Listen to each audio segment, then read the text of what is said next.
Hello everybody, my name is Benjamin Twite. I'm a freshman here at Bethany, and this is a summary of the Republican Party. Forgive my lack of originality, that's just the one that I chose to do. Here we go. Okay, the Republican Party was created in Ripon, Wisconsin in 1854 in a schoolhouse, but the credit sometimes can be tracked all the way back to Thomas Jefferson, who created the Democratic Republican Party, and that's what the name Republican Party is tracked back to. That's what they decided to honor him for. It's preceded by the Whig Party and the Free Soil Party, both of which didn't last too long, unfortunately, but both of which were conservative as well. And yeah, they died out a long time ago. Republicans lead. Um, they've had the White House the most times. There have been 19 presidents that ran for the Republican ticket. That's, I believe, 4 more than the Democrats and eons more than anybody else. Within 2 years of its creation was the next election cycle, but they didn't get in. John C. Fremont, I believe, was their candidate, but he lost to Buchanan. Their first win was in their 6th year. That was Abraham Lincoln, who is another founder of the party, one of 3. Amos Tuck is the 3rd. Let's see. Lincoln had 2 terms, didn't get very far, as we all know, which is sad time in history. I'm going to fast forward to the 20th century. I know that's a big jump. My apologies. We had McKinley in there in the White House. He was assassinated. More assassinations. Oh well. Dwight D. Eisenhower was a big name in this century. Richard Nixon, Ronald Reagan. There were others in there too, but not as noteworthy as what those 3 accomplished. Eisenhower had been the Supreme Allied Commander in Europe and ran a very successful World War II campaign. Sorry, I was not ready, so if you're ready, that makes one of us. Nixon was best known for the Watergate scandal, which did not help out the Republican Party at all. They were not trusted for quite some time after that. Get down to Ronald Reagan. He was a great man, boosted the morale of the Republican Party, one of the greatest presidents we had. He was definitely the best with foreign relations. He beat communism in the Soviet Union. They totally broke apart when he was in office. And he cut inflation by 2/3, went from 12%, 12 point some percent down to 4.4 while he was in office. So that was fantastic. Going forward to today, Republican Party is in control of Washington in the House, in the Senate. They got the White House. They've got a vast majority of all the governorships across the country. And yeah, they just have complete control. Let's see here. I got the numbers: 52 out of 100 Senate seats, 240 out of 435 House seats, 34 out of 50 governors. So yeah, their leader in the Senate is Mitch McConnell, who's not the best of men necessarily, but that's who the leader is right now. In the House, it's Kevin McCarthy, which is he's not as well known as McConnell is, and the chair of the Governors Association is Scott Walker from my hometown state of Wisconsin. And we have the White House. Republicans have the White House with Trump and Pence behind him. The chair of the party is Ronna Romney McDaniel. She's held that post for less than 2 months after Reince Priebus resigned in late July. Symbols that can identify the Republican Party are the color red and the mascot of the elephant. And I know I've seen the story of why they have the elephant. I just can't remember it off the top of my head, so I'm sorry about that. Their positions on certain topics economically, they want a free market economy, which means they don't really want to regulate anything at all. They kind of want to let businesses do their own thing.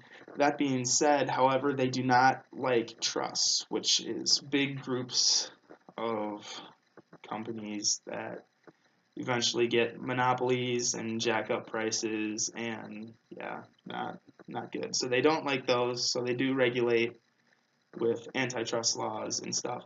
But beyond that, they try and stay away from regulating the economy. They hate welfare, which takes taxpayer money and distributes it to those that need it when people on welfare can really abuse the system and pay for things that they don't necessarily need, such as cars and expensive items and stuff like that.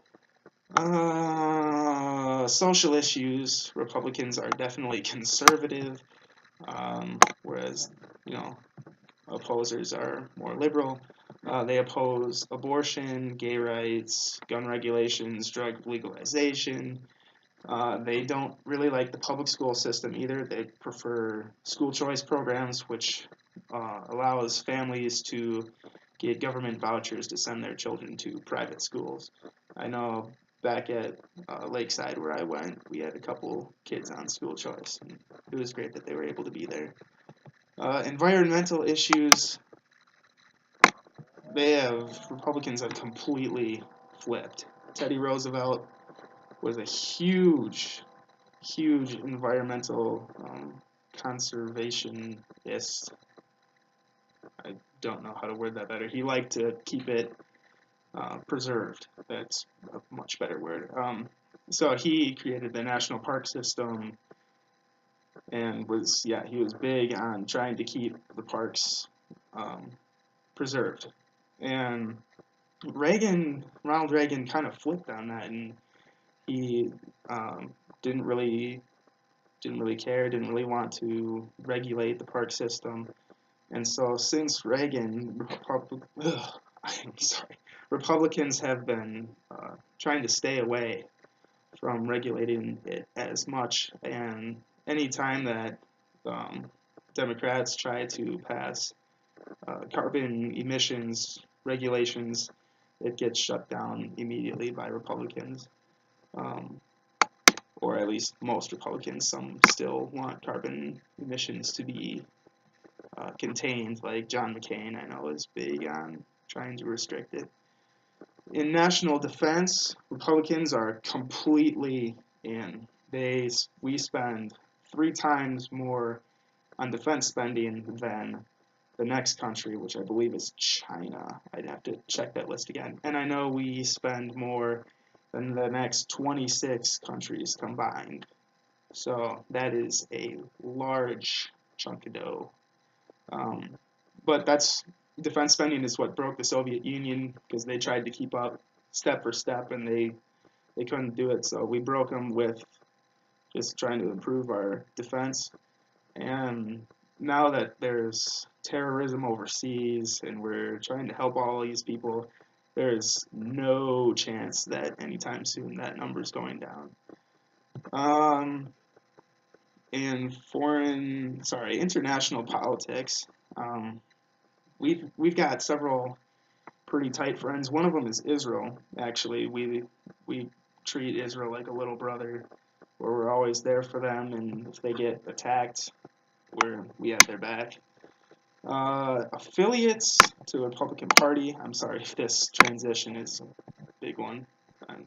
You can rip me apart in your review for that. The student wing is the college Republicans, and then there's 2 youth wings, the young Republicans and the teen age, 2 words, Republicans. And it says it's wrong on here, but I looked it up and it's actually 2 words, teen age. Kill me later. The United States also has overseas affiliates, the Alliance of Conservatives and Reformists in Europe, and the International Democratic Union, and also the Asia Pacific Democratic Union. My personal thoughts, I mean, I'm more for Republicans than I am for Democrats because they are conservative, but they definitely have their flaws. They're so elitist, they never compromise, they never try and listen. They just want to slam through and get their agenda done. Like when the Republicans tried to get Gorsuch into the Supreme Court, they totally changed the laws and didn't want to play by the rules, and so that's how they got him in. They just kind of screwed the rules. There's no other way of really putting that. Yeah, really, really stubborn. They never forgive. They never forget. Never really let go. Um, to close this, Republicans have had rich history with some great presidents, some bad presidents, good times, bad times, good points, highs and lows. It's never had control in Washington for too long, which is good because if any party has control for too long, then nothing's, well, I mean, you would not believe how much I would love to see the party system just collapse and have just people running instead of parties trying to get people in. Republicans have been one of two dominant parties since its inception, and it looks like it's going to do that for a while into the future, unfortunately. That's it for the Republican Party. Thank you for watching. We will see you later.